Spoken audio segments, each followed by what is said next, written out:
శ్రీ గురుభ్యో నమ.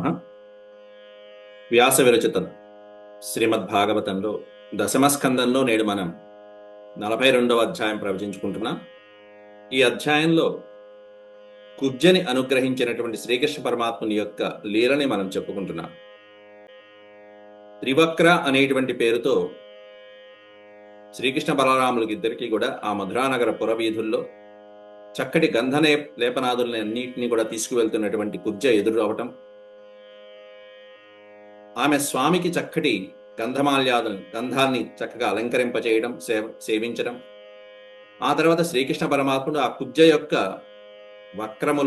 త్రివక్రములని సమం చేయడం జరిగింది. ఆ తర్వాత స్వామివారు బయలుదేరి వెళ్తూ ఉంటే, కార్యం మీద వెళ్తూ ఉంటే ఆమె స్వామివారి యొక్క ఉత్తరయ్యాన్ని పట్టుకుని తన కోరిక తీర్చమని అడుగుతున్నది, ఇంటికి రమ్మని.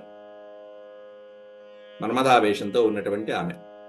అప్పుడు స్వామివారు ఏం చెప్పారు, ఆ తర్వాత ధనుర్యాగ సమీపానికి వెళ్ళి ఆ ధనుర్భంగాన్ని ఏ విధంగా గావించారు అనేటువంటిది నేడు చెప్పుకోబోయేటువంటి అంశంలో ముఖ్యంగా తెలుసుకుందాం. ముందుగా భగవత్స్మరణ చేసుకుని ప్రవచనం ప్రారంభించుకుందాం. ఓం శుక్లాంబరధరం విష్ణుం శశివర్ణం చతుర్భుజం ప్రసన్నవదనం ధ్యాయేత్ సర్వవిఘ్నోపశాంతయే. వ్యాసం వసిష్ఠనప్తారం శక్తేః పౌత్రమకల్మషం పరాశరాత్మజం వందే సుఖతాతం తపోనిధిం. వ్యాసాయ విష్ణురూపాయ వ్యాసరూపాయ విష్ణవే నమో వై బ్రహ్మనిధయే వాసిష్ఠాయ నమో నమః. నారాయణం నమస్కృత్య నరం చైవ నరోత్తమం దేవీం సరస్వతీం వ్యాసం తతో జయముదీరయేత్.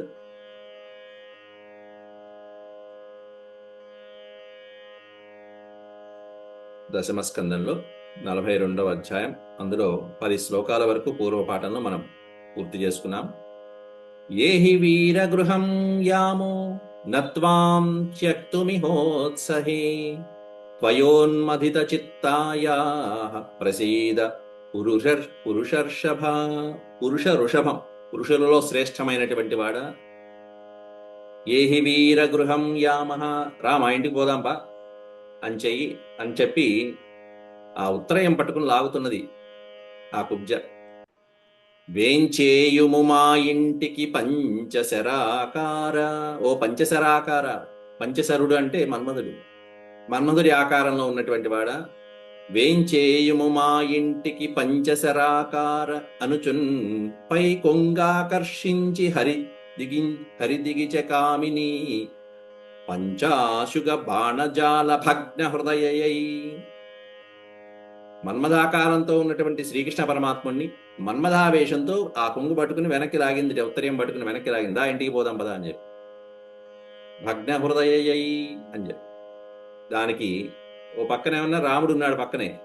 ఏవం స్త్రియా యాచ్యమానః, ఈ విధంగా ఆ స్త్రీ చేత యాచ్యమానః కోరబడగా శ్రీకృష్ణ పరమాత్ముడు వెళ్దాంరా, ఇంటికి వెళ్దాంరా, కోరిక తీర్చు అని చెప్పని ఏ విధంగా అయితే యాచించిందో, అప్పుడు శ్రీకృష్ణ పరమాత్ముడు పక్కనే ఉన్నటువంటి పెద్దన్నయ్యను చూశాడు. ఓ పక్కన కృష్ణో రామస్య పశ్యతః ముఖం వీక్ష్యానుగానాం చ ప్రహసంస్తామువాచః.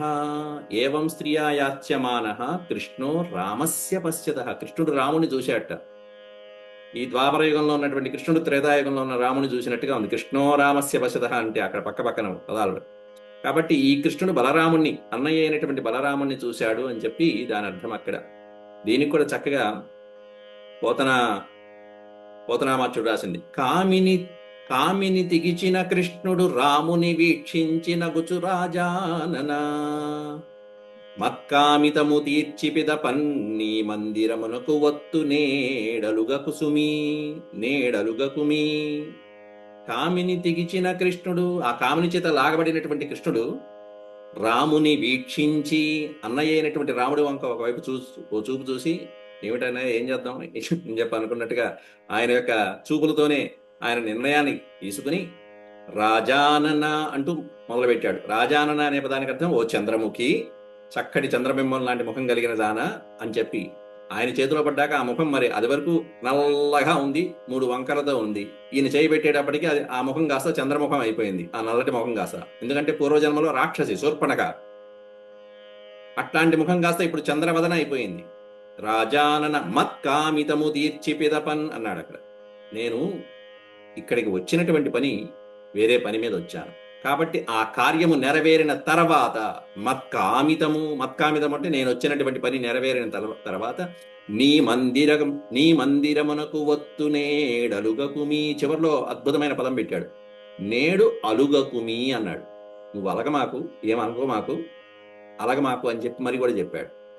అంటే ఏమనుకో మాకు అని చెప్పడం అక్కడ ఎంత చక్కగా ఆ మాట వాడాడంటే అక్కడ, అంటే నా మీద కోపించమాకు, అలగమాకు, నా మీద వెళ్తున్నానని, మళ్ళీ వస్తానులే, తప్పకుండా వస్తాం, మీ ఇంటికి కాకపోతే ఇంకెక్కడికి వెళ్తాము, మేమందరం మాలాంటి వాళ్ళందరం మీ ఇంటికి వస్తూనే ఉంటాం కదా అని చెప్పన్నట్టుగా తర్వాత మళ్ళీ కంటిన్యూషన్ చెప్తున్నాడు.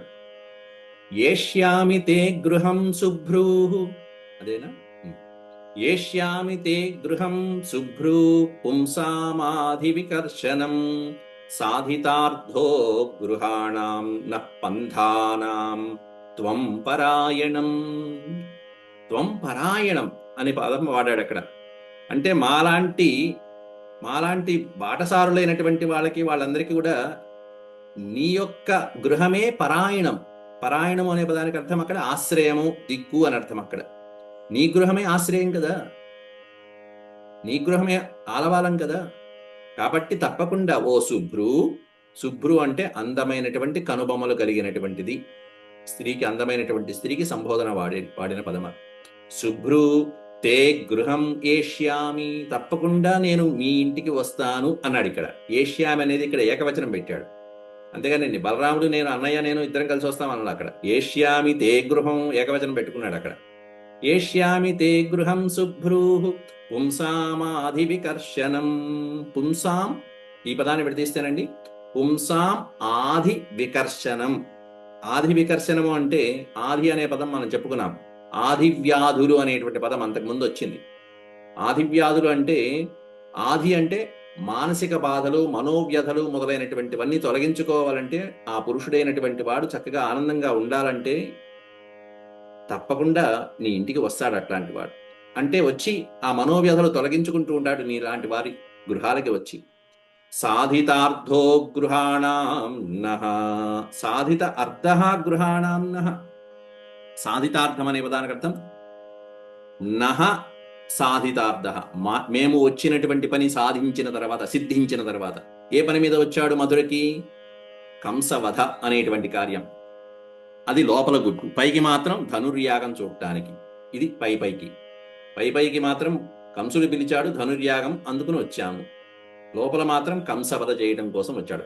ఆ కార్యం సాధించిన తర్వాత సాధితార్థో గృహాణాం నః పంథానాం త్వం పరాయణం. నః పంథానాం మాలాంటి ఇక్కడ పాంథానాం అంటే బాటసారులు అని అర్థం. మాలాంటి బాటసారులైనటువంటి వాళ్ళకి, అంతేకాకుండా ఎట్లాంటి వాళ్ళం మేము? అగృహాణం. గృహాణం అంటే గృహస్థులు అని అర్థం, వివాహితులు అని అర్థం.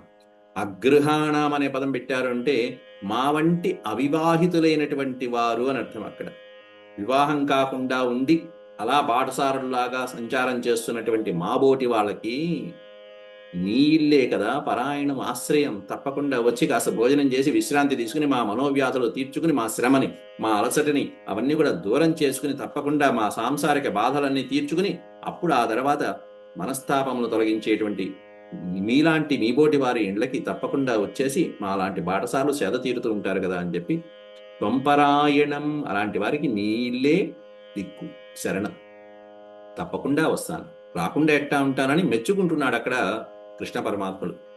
అంతేగాని అందుకే అక్కడ తెలుగులో పోతనామాచుడు కూడా రాశాడు, అలుగకుమి అన్నాడు. ఇదంతా అలగమాకు, రావట్లేదని అలగమాకు, వస్తాను, తప్పకుండా వస్తాను. అంతేకాకుండా ఇక మధురమైనటువంటి మాటలతో అట్లా నచ్చజెప్పి ఆమెకు అక్కడి నుంచి రాముని బలరాముడితో పాటుగా ఇంకాస్త ముందుకు వెళ్ళాడు మధురలో. విసృజ్య మాధ్వ్యా వాణ్యా తామ్రజన్మార్గే వణిక్పథైః నానోపాయన తాంబూల స్రగ్గంధై సాగ్రజోర్చిత. ఈ పదాన్ని విడదీస్తే నానా ఉపాయన తాంబూల స్రక్ గంధై సాగ్రజో అర్చిత. విసృజ్య మాధ్వ్యా వాణ్యా తాం. దీంట్లో తాం అనేది ముందు పెట్టుకోవాలి. తాం అంటే ఆమెను, ఆ త్రివక్రని ఉజ్జని మాధ్వ్యా వాణ్య మధురమైనటువంటి మాటలతో చక్కగా ఆ విధంగా తప్పకుండా వస్తాను, రాకుండా ఎట్లా ఉంటాను, మీలాంటి వాళ్ళ ఇళ్ళకి రాకపోతే ఎట్టా, అసలు వెళ్తున్నటువంటి పని ఉంది కదా, ఆ పని పూర్తి చేసుకుని వస్తాను. చూసారా కృష్ణ పరమాత్ముడి యొక్క లక్షణం చూడండి. అంతకుముందు కూడా మాలాకారుడు మొదలైనటువంటి వాడు కానీ, లేకపోతే అక్రూరుడు మొదలైనటువంటి వాళ్ళు ఇంటికి రమ్మన్నా కూడా రావట్లే. అక్కడ వీళ్ళందరికీ ఒకటే సమాధానం చెప్తున్నాడు కృష్ణ పరమాత్ముడు. ఏంటంటే వచ్చిన పని ప్రధానం. ఏమిటా పని అంటే కంసవధ. ఆ చేసుకునేటువంటి ఆ లక్ష్యం నెరవేరేంత వరకు ఎక్కడ కూడా వెళ్ళటము, భోజనాలు చేయడము, గృహంలో ఉండటము, విశ్రాంతి తీసుకోవడం అనేటువంటిది వాళ్ళ లక్షణం కానే కాదు. వాళ్ళ లక్షణమే కాదు. ఇది రామాయణంలో రాముడికి ఉంది అలవాటు, కృష్ణావతారంలో కృష్ణుడికి ఉంది. పని అయ్యేంత వరకు ఎక్కడ నిద్రించకూడదు. మనం కూడా ఎప్పుడైనా సంబంధాలు చూసుకునేటప్పుడు కూడా అతికితే కానీ కథకదంటారన్నట్టు, వెళ్ళేటప్పుడు ఎప్పుడైనా సంబంధానికి వెళ్ళేటప్పుడు కూడా ఎవరింటికైనా వెళ్ళేటప్పుడు ముందు వెళ్ళంగానే భోజనం చెయ్యం. అక్కడ మనం పని చేసుకుని ఆ పని నెరవేరిన తర్వాత అప్పుడు కాస్త స్వీట్లు తినడమో భోజనం చేయడమో వాళ్ళ ఇంట్లో, అంతే. సంబంధాలు పెట్టుకునేటప్పుడు కూడా మాధ్యావాణ్య, రాముడికి తగ్గట్టుగా హనుమయ్య కూడా అంతే. మీరు లంకలో వెళ్ళేటప్పుడు గమనించండి, సముద్ర లంఘనం చేసేటప్పుడుగా మైనాకురుడు మొదలైనటువంటి వాళ్ళు ఆశ్రయం ఇచ్చి ఆతిథ్యం ఇస్తాను, కాస్త విశ్రాంతి తీసుకుని వెళ్ళవయ్యా అంటే హనుమంతుడు అక్కడ రాముడు ఆలోచించినట్టుగా ఆలోచించాడు. శ్రీరామచంద్రుడైతే ఈ పనిలో ఇక్కడ ఆలోచించి విశ్రాంతి తీసుకుని కాస్త మెల్లగా వెళ్దాలని అనుకుంటాడా? కాదు, అనుకోడు. సీతాన్వేషణకి త్వరపడుతున్నట్టుగా రాముడు ఎలా అయితే ఆలోచిస్తాడో అట్లా హనుమంతుడు ఆలోచించి, లేదయ్యా రామకార్యార్థమై వెళ్తున్నాను, మళ్ళీ తిరిగి వచ్చేటప్పుడు చూస్తాలే అని చెప్పన్నాడు. తిరిగి వచ్చేటప్పుడు కూడా అలా స్పృశించి వెళ్ళిపోయాడు, అంతే, ఆగల. కాబట్టి అట్లా ఇక్కడ కూడా శ్రీకృష్ణ పరమాత్ముడు కూడా తాను వచ్చినటువంటి పని నెరవేరేదాకా కూడా ఎవరి ఇంట్లో కూడా వసించలో చూడండి. కాబట్టి శత్రు సంహారం జరిగిన తర్వాత అప్పుడు తన గృహం అవుతుంది, అంతే. అది అందులోనూ తల్లిదండ్రులను చూసేటువంటి ఆతృతలో ఉన్నాడు స్వామి. ఇంకా దేవకి వసుదేవుల దగ్గరికి వచ్చారు కాబట్టి ఆ ఇన్నాళ్ళు ఏదైతే వియోగం కలిగిందో మాతృత తల్లిదండ్రులకు దూరంగా ఉన్నటువంటి ఆ ఎడబాటుకి ఇప్పుడు దగ్గరయ్యాడు. ఇంకాస్త ఇంకొద్ది ఘడియల్లో కలవబోతున్నాడు వాళ్ళిద్దరిని. కాబట్టి ముందు వాళ్ళని చూడాలి, ఆ తర్వాత వేరే వాడు. విసృజ్యమాధ్యావాణ్యా, అట్లా మధురమైనటువంటి తియ్యటి మాటలతో ఆమెకు నచ్చజెప్పి ఆమెను విసృజ్య వదిలిపెట్టి ఆమెను సాగనంపి, నువ్వు వెళ్ళిరా, నేను మళ్ళీ కలుస్తా అని చెప్పి వ్రజన్ మార్గే వణిక్ పథై. వణిక్ అంటే వ్యాపారస్తులు ఉన్నటువంటి మార్గం ఏదైతే ఉంటుందో, వర్తక వ్యాపారాలు చేసుకునేటువంటి ఆ కూడలి ఏదైతే ఉంటుందో ఆ మార్గంలో బయలుదేరారు రామకృష్ణులు ఇద్దరు కూడా. ఆ వెళ్తూ ఉన్నంతసేపు కూడా అనేక మంది వ్యాపారస్తులు చక్కగా వీరిద్దరి యొక్క అంగ సౌష్ఠవాదులు మొదలైనటువంటి పని చూసి బలరామకృష్ణుల్ని నానా అనేక విధములైనటువంటి ఉపాయన తాంబూల స్రక్ గంధై, ఇవన్నీ కూడా మనం పూజలో వాడేటువంటి షోడశోపచారాలు. అట్లాంటి ఉపచారాలతో భగవంతుణ్ణి సేవిస్తూ ఉన్నారట అక్కడ ఉన్నటువంటి వ్యాపారస్తులందరూ కూడా. ఆ మార్గంలో వెళ్తూ ఉంటే ఈ బాలుడు ఆ బాలుడే కదా అని చెప్పి అనుకుని ఆ కృష్ణ పరమాత్ముడి గురించి తెలుసుకుని మరి మన ఇంటికే వస్తే ఈ పరమాత్ముడు మనం ఈ విధంగా పూజించకపోతే ఎట్లా అని చెప్పి సాక్షాత్తు స్వయంగా కృష్ణుడే వచ్చాడు. కృష్ణుడి రథం రావటమో లేకపోతే కృష్ణ పరమాత్ముడి యొక్క ప్రతిమలు రావటమో విగ్రహాలు రావటమో కాదు, ఈనాటి కాలంలో వచ్చినట్టుగా స్వయంగా కృష్ణ పరమాత్ముడే బలరాముడితో పాటుగా స్వయంగా వేయించేసి అలా మన దగ్గరికి వస్తుంటే మనం పూజించకపోతే ఎట్టా అనుకుని చెప్పి మరి ఆనందంతో మధురా వాసులైనటువంటి వ్యాపారస్తులందరూ అనేక రకాలైనటువంటి తాంబూలాలతో, స్రక్ అంటే మాలలతో, గంధ ధూప దీప నైవేద్యాలతో చక్కగా అనేక మంది ధూపాలు పెట్టుకొచ్చారు, దీపాలు పెట్టుకొచ్చారు, ఆయనకి హారతులు ఇచ్చారు. సాగ్రజో అర్చిత, అగ్రజుడైనటువంటి బలరాముడితో కూడుకుని వాళ్ళు అర్చించడం జరిగింది కృష్ణ పరమాత్ముడిని. ఆ తర్వాత తద్దర్శన స్మరక్షోభాదాత్మానం నావిదన్ స్త్రియ విస్రస్తవాస కవర వలయాలేఖ్యమూర్తయ. ఆ శ్రీకృష్ణ పరమాత్ముని యొక్క దర్శనం అయ్యేటప్పటికీ ఓ పక్కన వ్యాపారస్తులందరూ పరమాత్మని పూజిస్తూ ఉంటే, స్వామి యొక్క దర్శనంతో నగరంలో ఉన్నటువంటి ఆ స్త్రీల యొక్క మనస్సులు ఏ విధంగా ఉన్నాయనేది వర్ణిస్తున్నారు ఇక్కడ ఈ పద్యంలో. తద్దర్శన స్మర క్షోభాత్, స్మరక్షోభాత్, ఆ కలిగినటువంటి దర్శన భాగ్యం వలన వారి యొక్క మనసులన్నీ కూడా స్వామి పట్ల ఆకర్షించబడ్డాయి. ఆత్మానం నా విదన్ నా విదన్ స్త్రియ, వాళ్ళంతట వాళ్ళు వారి గురించి వాళ్ళే మర్చిపోయేంతగా పరమాత్ముడికి వశమైపోయారు. వాళ్ళందరూ కూడా తమను తాము మర్చిపోయేంతగా వశమైపోయారు. ఆత్మానం అంటే తమని తాము అని అర్థం. నా విదన్, తమను తాము గుర్తించలేక ఒళ్ళు మరిచిపోయేటువంటి స్థితిలోకి వెళ్ళిపోయారు వాళ్ళందరూ కూడా. పరమాత్ముడి యొక్క ఆకర్షణ శక్తి అది. అది భగవంతుడికి ఉండేటువంటి శక్తి, ఆకర్షణ అనేటువంటిది. వశీకరణ, ఆకర్షణ మొదలైనటువంటి రెండు కూడా భగవంతుడి యొక్క లక్షణాలు. ఆ భగవంతుడు వస్తున్నాడంటే అట్లా వశీకరణం అయిపోతూ ఉంటారు అందరూ కూడా.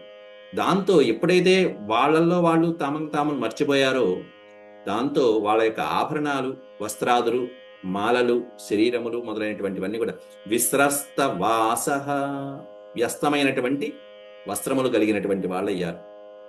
వస్త్రములు సడలిపోతున్నాయి పక్కన. కబర వలయాలేఖ్యమూర్తయ, ఆలేఖ్యమూర్తయ, కబర వలయ ప్లస్ ఆలేఖ్యమూర్తయ.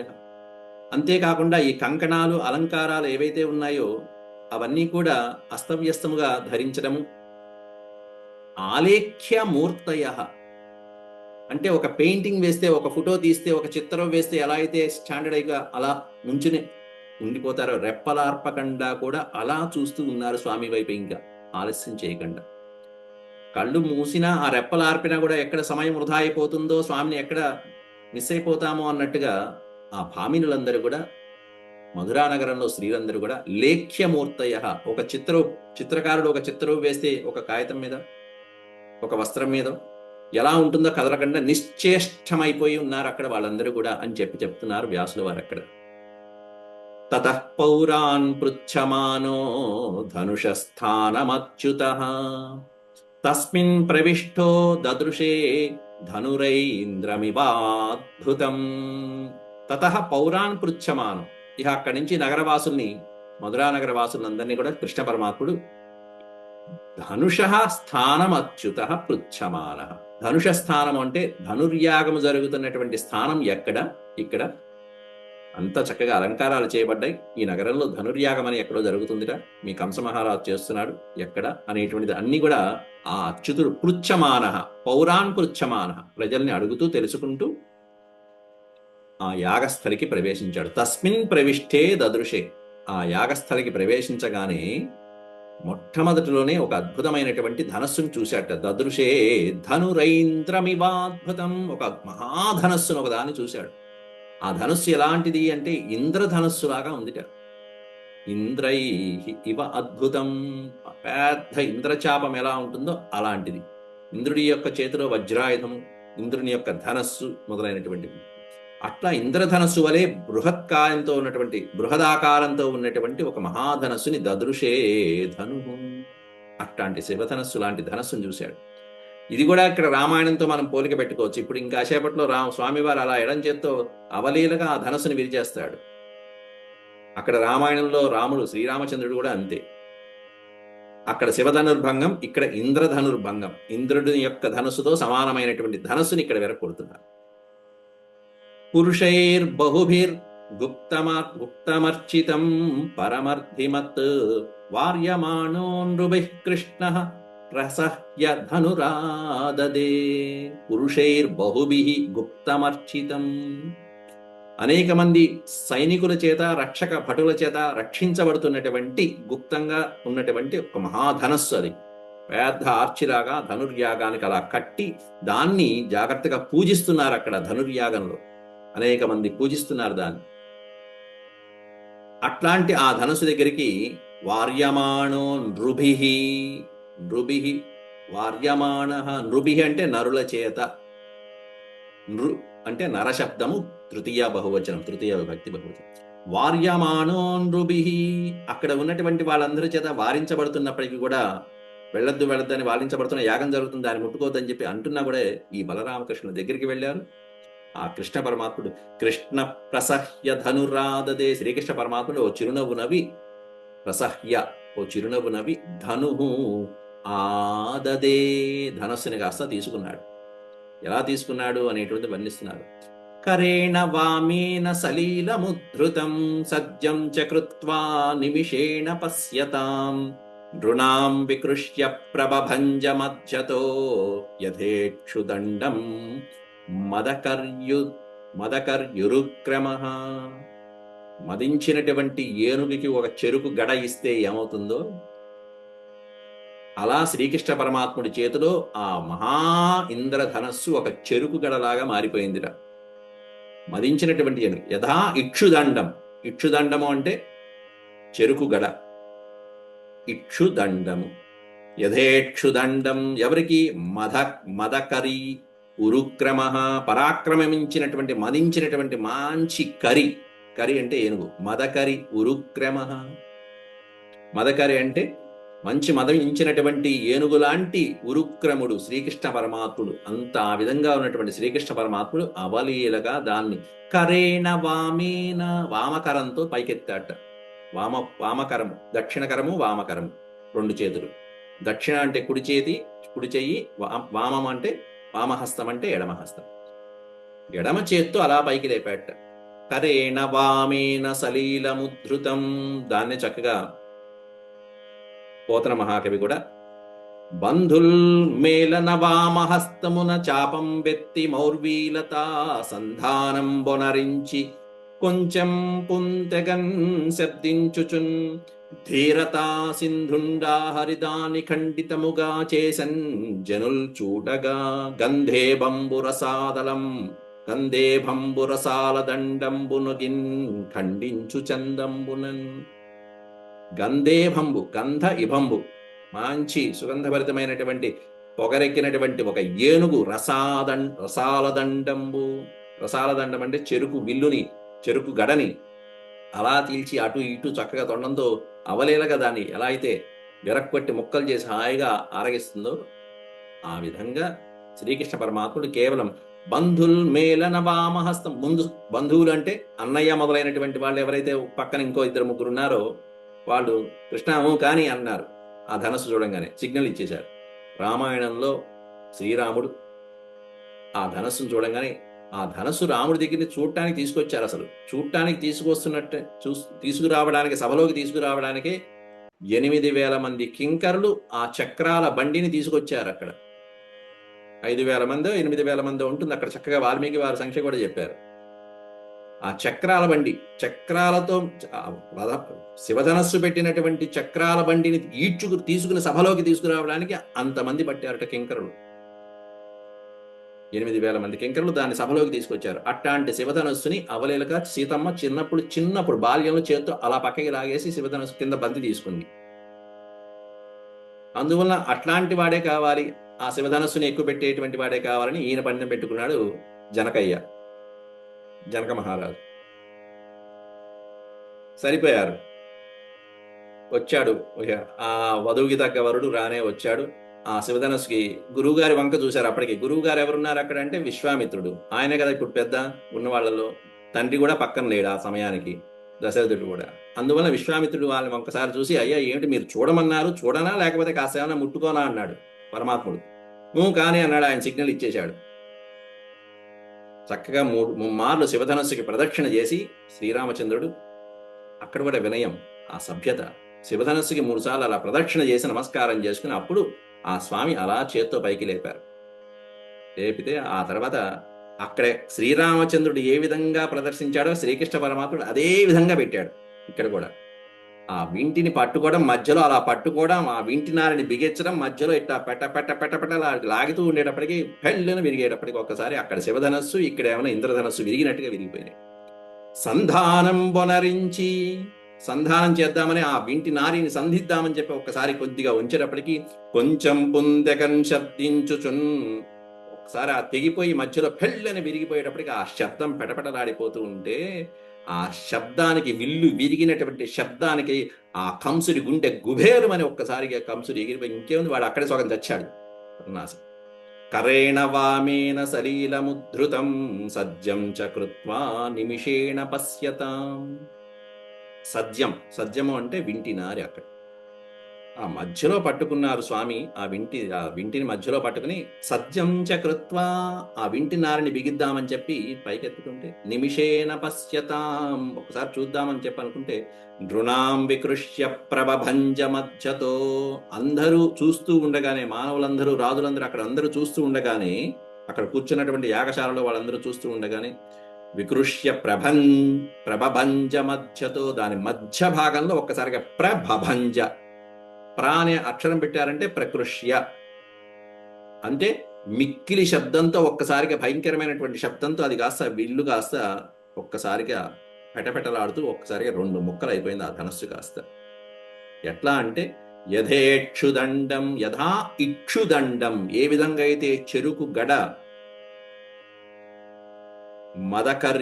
మదకరి ఉరుగ్రమ, మదకరి మదించినటువంటి ఏనుగు ఏ విధంగా అయితే చెరుకు గడను అలా సునాయాసంగా 2గా విరిచేస్తుందో, ఆ విధంగా కృష్ణ పరమాత్ముడు ఆ ధనస్సుని 2గా విరిచి ముక్కలుగా వించేశాడు శ్రీకృష్ణ పరమాత్మ. అంటే కంసుడు ఏర్పాటు చేసినటువంటి ధనుర్యాగం అనేటువంటిది ఆరంభంలోనే పుట్టుకుమన్నది, అయిపోయాయి, ఫినిష్. ఇలాగే దక్ష యజ్ఞంలో కూడా ఇలాగే జరిగింది. మహానుభావుడు శివుడు అక్కర్లేదు, ఎవరక్కర్లేదు, నా ఇష్టం, నా కావలసిన వాళ్ళనే పిలుచుకుంటానని చెప్పి శివుడు లేకుండా దక్షుడు యాగం చేశాడు, యాగం సంకల్పించాడు. మంచి ఆర్చి యాగం ప్రారంభంలోనే పెద్ద తోరణాలతో మంచిది ఒకటి నిర్మించాడు. అందరూ వచ్చి కూర్చున్నారు. శివుడు ఒక్కడు అవమానించబడ్డాడు. దాంతో శివుడు కోపించి రుద్రుణ్ణి వీరభద్రావతారాన్ని సృష్టించాడు. ఆ వీరభద్రుడు వెళ్ళంగానే మొట్టమొదటి లోపల చూడంగానే పెద్ద తోరణం కనిపించింది. ఇక్కడ ధనస్సు కనిపించినట్టే కృష్ణ పరమాత్ముడికి ఇక్కడ ఎలా అయితే ధనస్సు రాగానే ఆ యాగశాలలో ధనస్సు కనిపించిందో, అట్టా మంచి దక్షయజ్ఞమే ఆర్చి కనిపించగానే ముందు అక్కడి నుంచి నాశనం చేసుకుంటూ వెళ్ళిపోయాడు. ప్రారంభమైంది వీరభద్రుడికి అక్కడ మంచి ఉత్సాహం. అట్లా ఇక్కడ కూడా ధనస్సు, పెద్ద ధనస్సు, ఇంద్రధనస్సు, దాన్ని నాశనం చేశాడు మొట్టమొదట. ధనుషో భజ్యమానస్య శబ్దః ఖం రోదసీ దిశః పూరయామాసయం శ్రుత్వా ఉపాగమత్. కంసుడికి త్రాసముపాగమత్, వణుకు పుట్టింది వెన్నులో ఆ కంసుడికి. ఇక్కడి నుంచి భయం ప్రారంభం. వచ్చేశాడు, ఇంకేం దగ్గరికి వచ్చేశాడు. ఎన్నాళ్ళు ఎక్కడో దూరంగా ఉన్నాడే, ఈ రోజు గడిచింది, ఈ సంవత్సరం గడిచింది అనుకుంటూ వచ్చాడు. ఇప్పుడు ఇంకేం లే, క్షణాలే. కోదండభంగ నిర్గత నాదము వీనులకు భీషణం వై యాశారోదోంతరములు నిండుచున్ భేదించన్ భోజ భువిని బింకమునదిపా. భోజ విభునికి, భోజరాజైనటువంటి ఆ భోజభూపాలుడైనటువంటి కంసుడి యొక్క ధైర్యాన్ని భేదించిందిట. అక్కడ విల్లును భేదించితే ఆ విల్లు భోజమహారాజు యొక్క ధైర్యం అనేటువంటి ఆ గుండెని పేల్చి పారేసిందిట, భేదించింది, ఛేదించేసిందిట. అయిపోయింది వాడి గుండె. అప్పటికే 90% చచ్చిపోయింది వాడి బతుకు. ధనుషో భజ్యమానస్య శబ్ద, ఆ ధనుసు విరిగినటువంటి శబ్దం ఖం రోదసి దిశ, అన్ని దిక్కులు వ్యాపించింది, ఆకాశం వ్యాపించింది, అంతరిక్షం వ్యాపించింది, సమస్తమైన దిక్కుల్ని వ్యాపించింది ఆ శబ్దం. పూరయామాసయం శ్రుత్వా, ఆ శబ్దం విని, ఆ శబ్దనాదం విని ఇది ఆధనుష్య శబ్దమేనా అని చెప్పి కంసస్త్రాసముపాగమత్, వాడికి ఏదో ఆ ప్రాణాలు బిక్కుబిక్కుమంటే చివరి క్షణాల్లో ఉన్నాడు ఆ కంసు పాపం ఆ శబ్దం వినేటప్పటికీ. ఇట్లా యుద్ధం, మహాభారత సంగ్రామం మొదలైనటువంటి జరుగుతున్నప్పుడు ఆ శంఖనాదాలు కానీ, పాంచజన్యం మొదలైనటువంటి పూరిస్తున్నప్పుడు, ధనంజయుడు పాంచజన్యం మొదలైన శంఖాలు పూరిస్తున్నప్పుడు ఆ శంఖనాదాలకే దాదాపు కనీసం 100 మంది చనిపోయేవాళ్ళ, అంత భీకరమైనటువంటి శబ్దాలు. తద్రక్షిణః సానుచరాః కుపితా ఆతతాయినః గ్రహీతు కామా ఆవవృర్గృహ్యతాం వజ్జతామితి. ఎప్పుడైతే యాగంలో ప్రవేశించి ఈ బాలుడు శ్రీకృష్ణ పరమాత్ముడు ఆ ధనస్సు విరక్కొట్టాడో, తద్రక్షిణః, ఆ ధనస్సుని రక్షించడానికి నియమించబడినటువంటి రక్షకులు కంసుడి యొక్క అనుచరుడు. అనుచర, ఆ కంసుడి యొక్క అనుచరులు కుపితా ఆతతాయినః, వాళ్ళందరూ కూడా కోపించి పిమ్మట ఆ బలరామకృష్ణులు ఇద్దరిని కూడా ఎలాగైనా సరే గ్రహీతు కామ, బంధించాలి, పట్టుకోవాలని చెప్పి ఆవబృహు గృహ్యత. ఆవబృహు అంటే పెద్ద పెద్దగా అరుపుడు, చుట్టం వెంటనే పట్టుకోండి పట్టుకోండి అంటూ అరుస్తున్నారట. ఆవబృహు అంటే అట్నుంచి ఇట్నుంచి, అట్నుంచి కొందరు ఇట్నుంచి కొందరు వలయాకారంగా వచ్చి గృహ్యతాం వధ్యతాం ఇది, పట్టుకుంటారా, అట్నుంచి పట్టుకోండి, ఇట్నుంచి పట్టుకోండి, వధ్యతాం చంపండి, పట్టుకోండి చంపండి అంటూ, పట్టుకోండి, బంధించండి, చంపండి అంటూ కేకలు పెడుతూ ఒక్కొక్కళ్ళు వాళ్ళని బలరామకృష్ణులు చుట్టుముట్టడానికి ప్రయత్నించారు వెధవలు. అథ తాన్ దురభిప్రాయాన్ విలోక్య బలకేశవౌ వృద్ధౌ ధన్వన ఆదాయ శకలే తాంశ్చ జఘ్నతుః. క్రుద్ధౌ, క్రుద్ధం అనేది ద్వివచనం. వారి అరుపులు, వాళ్ళ ఆవేశాలకి కోపించినటువంటి ఆ బలకేశవులు ఇద్దరు కూడా, బలరామకృష్ణులు ఇద్దరు కూడా అథ తాన్ దురభిప్రాయాన్ విలోక్య. దురభిప్రాయం అంటే వీళ్ళనేదో ఇబ్బంది పెడదామనేటువంటి ఆలోచన చేసినటువంటి ఆ రక్షక భటుల యొక్క ఆలోచన చూసి, ప్రయత్నం, విలోక్య బలకేశవు, చూసిన బలకేశవులు ఇద్దరు కూడా ఆయుధాలు తీసుకున్నారు. ఏం ఆయుధం ఉంది అక్కడ? ధన్వన శకలే ఆదాయ, ధనస్సు యొక్క శకలములు రెండుగా విరిచేశాడు కదా, ఆ రెండు ముక్కలు తలోడి తీసుకున్నారు. సరిపోయింది, ఇంకేం అక్కల్లా. ముందు ముందు కావాల్సింది ధన్వన శకలే ఆదాయ, ఆ రెండు ముక్కల్ని తలొక్కళ్ళు చేతిలో ధరించారు. తాంశ్చ జఘ్నతు, ఆ రెండు ముక్కలతో ఇక వచ్చినటువంటి వాళ్ళందరినీ పడి పడి చావగొట్టి చావగొట్టి అందరినీ చంపి పారేశారు అక్కడ ఎదురొచ్చినటువంటి వాళ్ళని. బలం చ కంస ప్రహితం హత్వా, అయిపోయింది, హత్వా చంపేశారు, మొత్తం అందరూ శాంతించిపోయారు. హత్వా శాలాముఖాత్ తతః, హత్వా అనే పదంలోనే వచ్చినటువంటి ఎదురొచ్చినటువంటి వాళ్ళందరినీ మొత్తం ఆ ధనస్సు విరిచినటువంటి ముక్కలతో వాటిని విరిచినట్టే వీళ్ళని విరిచి పారేశారు బలరామకృష్ణులు ఇద్దరు అతి తక్కువ సమయం. బలం చ, ఇక్కడ బలం అనే పదానికి అర్థం కంసుడి యొక్క బలము, సైన్యాలు ఏవైతే ఉన్నాయో ఆ బలాలని కంసుడి చేత ప్రహితం, పంపించబడినటువంటి రక్షక భటుల్ని వీళ్ళందరినీ కూడా బలరామకృష్ణుడు హత్వా సంహరించి, అప్పుడు ప్రశాంతంగా మరి ఇంకొక రౌండ్ వేసొద్దాంలే అని చెప్పి మళ్ళీ ఆ నగరంలోకి బయలుదేరారు. శాలాముఖాత్ తతః, శాలాముఖము అంటే యజ్ఞశాల యొక్క ముఖభాగము అని అర్థం. యజ్ఞశాల యొక్క ప్రవేశ ద్వారం ఏదైతే ఉందో ఆ ముఖద్వారానికి మళ్ళీ బయలుదేరి అక్కడి నుంచి నిష్క్రమ్య బయటకు వచ్చారు. యాగశాల నుంచి బయటకు వచ్చేసారు. యాగంలో చేయవలసిన యాగం అయిపోయింది. ఇక్కడ ధనస్సు లేదు, యాగం లేదు. వాడు కేవలం కంసుడు దేనికి పెట్టాడు? కృష్ణుణ్ణి సంహరించిన ఉద్దేశంతో పెట్టాడు, కానీ అది నిజంగా యాగం, డూప్లికేట్ యాగం కాబట్టి దానికి ముందు దానికి సన్మానం చేశాడు. ఇక్కడి నుంచే మొదలు పెట్టాడు. నిష్క్రమ్య చేరతుర్పృష్టౌ, నిష్క్రమ్య చేరతుర్పృష్ట, పృష్టవు అనే దానికి అర్థం ఆనందంతో, సంతోషంతో ఆ బలరామకృష్ణులు ఇద్దరు కూడా నిరీక్ష్య పుర సంపద, చేరతు నిరీక్ష పుర సంపద, ఆ పురము యొక్క సంపద అంటే మధురానగరము యొక్క చక్కటి అందచందాలు, ఐశ్వర్యములు మొదలైనటువంటివన్నీ మరొకసారి చూద్దామని చెప్పి అక్కడ వాళ్ళిద్దరు కూడా ఆ పురవీధుల్లో బయటకు వచ్చారు. ఆ తర్వాత మెల్లగా వస్తున్నప్పుడు కూడా పురవాసులందరూ కూడా వీళ్ళిద్దరి యొక్క పరాక్రమాన్ని చూసి ఆనందించడము, సాయం సంధ్య అవటము, చీకటి పట్టము. ఆ చీకటి పడే సమయానికి వీళ్ళిద్దరూ కూడా అందరూ ఎక్కడైతే మధురానగర ప్రవేశంలో, ఉద్యానవనంలో, మండపాలలో ఎక్కడైతే నందుడు మొదలైనటువంటి వాళ్ళు సేద తీరి ఉన్నారో ఆ ప్రదేశానికి రాత్రిపూటకి చేరుకుంటున్నారు. సాయం సంధ్యా సమయానికి వీళ్ళిద్దరు కూడా చేరుకున్నారు. అంటే అక్కడికి వెళ్ళినటువంటి వాళ్ళు మధ్యాహ్నం భోజనం చేసిన తర్వాత ఒక రౌండ్ వీళ్ళిద్దరు మాత్రమే వచ్చారు నగర వీధుల్లో రౌండ్ వేయటానికి. ఒక రౌండ్ వేశారు, ఆ పూట చేయవలసినటువంటి ఘనకార్యాలన్నీ చేశారు, ఉద్ధరించవలసిన వాళ్ళని ఉద్ధరించారు. మళ్ళీ సాయం సమయానికి తండ్రి మొదలైనటువంటి గోపాలకులు ఎక్కడైతే ఉన్నారో అక్కడికి షెల్టర్కి వెళ్ళిపోతున్నారు. వాళ్ళు ఎక్కడైతే ఆ రోజు వసించారో ఆ ప్రాంతానికి వెళ్తున్నారు. అవి రేపటి భాగంలో మనం చెప్పుకుందాం.